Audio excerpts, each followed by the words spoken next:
I came so close to the Arab because Arab found that I am mostly influencing leader in Africa, in the continent. Ya vituko vya Idi Amin Dada wa Uganda, enzi za utawala wake, hakuna kiongozi wa Afrika aliyewahi kuchanganya udikteta, maigizo na vituko kama Idi Amin Dada wa Uganda. Aliingia madarakani kwa mapinduzi mwaka 1971 baada ya kuwa mkuu wa jeshi na anga tangu mwaka 1966.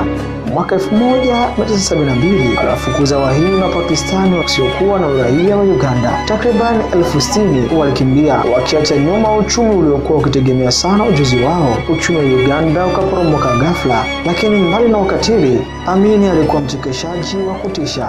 Vyeo vyake vinanoga ukitaja kwa lugha ya Kiingereza. His Excellency President for Life, Field Marshal Alhaji Dr. Idi Amin Dada, VCDSO-MC, Lord of all the beasts of the earth and fishes of the seas, and conqueror of the British Empire in Africa in general and Uganda in particular.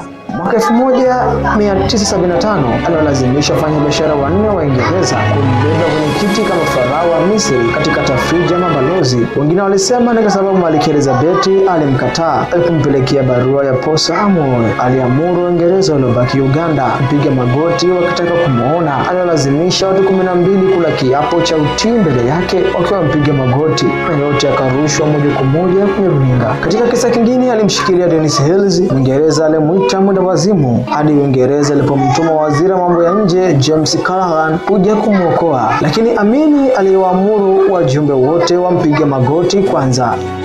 Mwaka 1979 baada ya kuishambulia Tanzania bila mafanikio, jeshi la Tanzania likamng'oa. Amin alikimbilia Libya kisha Saudi Arabia ambako aliishi kwa amani hadi alipofariki mwaka 2003. Wengi waliouawa hawakuwahi kupata haki.